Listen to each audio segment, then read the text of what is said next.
Hey, thanks for clicking on my video. If this video helps you, please consider liking this video and subscribing to my channel. It is greatly appreciated and it really helps. Let's get to the video. Hey, let's talk about how we can divide some rational expressions. So to divide one rational expression by another, first we're going to multiply the first rational expression by the reciprocal of the second rational expression.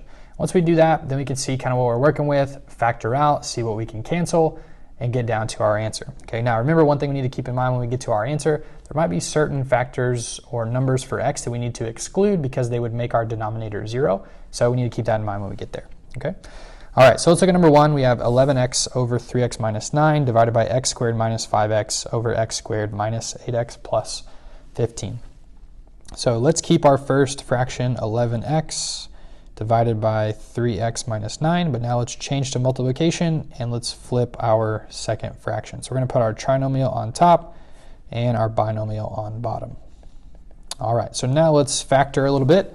So let's leave 11x here, but now for 3x minus 9, we could factor out a 3, and we're going to get x minus 3, right? Then we can multiply, and let's factor our trinomial. So what adds to negative 8 and multiplies to 15? So that's going to be negative 3 and negative 5, right? So x minus 3 and x minus 5. And our denominator, let's just factor out an x. And we get x minus 5. So now let's see what will cancel out. We notice we have an x minus 3 in the top and the bottom, and an x minus 5 in the top and the bottom.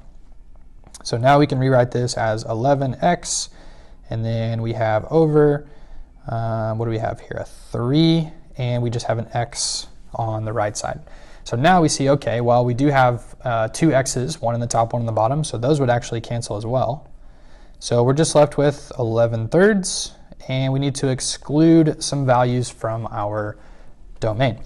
All right, so if we look, we see, okay, right here, we had 3x minus 9, so we know that x can't be 3, so x cannot be 3.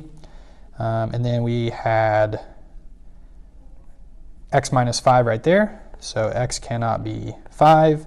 And then we had just a factor of x right there, so we also should say x cannot be 0. Okay, so 11 over 3, and x can't be 0, 3, or 5 for number 1. All right, number 2, last one we'll do here in this video. It's going to take us a little bit more time, so we'll get through it.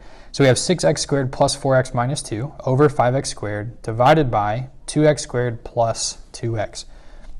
So once again, let's rewrite this. 6x squared plus 4x minus 2 over 5x squared. Let's change to multiplication, and now we're going to write 1 over 2x squared plus 2x.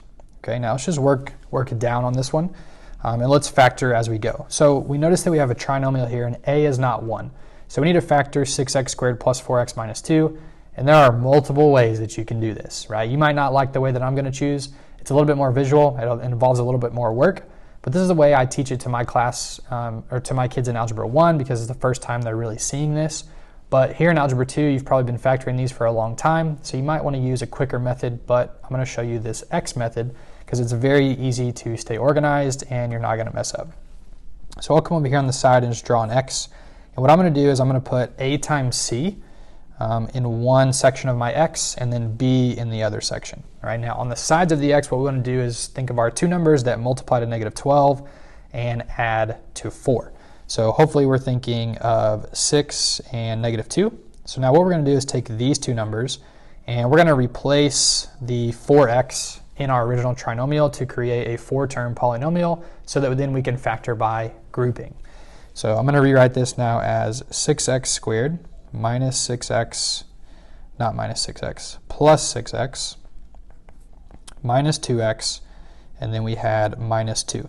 So notice what we did. We haven't changed the value of it. We just replaced 4x with 6x minus 2x, right, because that would be 4x. And now we can group together our terms. And here I'm going to factor out a 6x, and that's going to give me x plus 1. And here I'm going to factor out a negative 2. And we also get x plus 1. So when we're doing factoring by grouping, the whole idea is that we can factor out this common binomial, which is x plus 1. And so now we have x plus 1, and then our other two terms would be 6x minus 2, and that's how we would factor it, okay?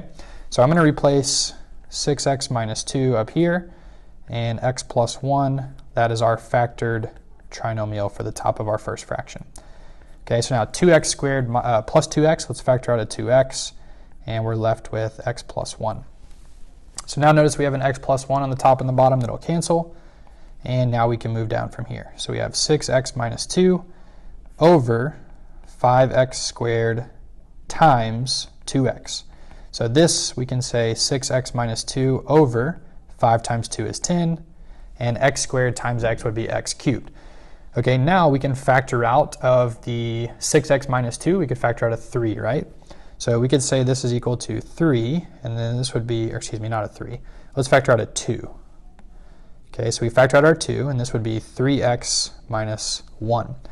Now over 10x cubed. Okay, now we see that we have 2 over 10, so that would reduce to 1 over 5, right? So if we have 1 over 5, essentially we just have 3x minus 1 in our numerator, and we would have 5x cubed in our denominator, okay? Now let's go back and think about what x can't be. Well, we already know that x can't be 0. It's pretty obvious because we still have our x in the denominator, so we don't have to say x can't be 0. But we do need to say that x cannot be negative 1, and that should be all we need to show, okay? So our final answer here for number 2 would be 3x minus 1 over 5x cubed, but x cannot be negative 1, okay? And that's how you can divide some rational expressions.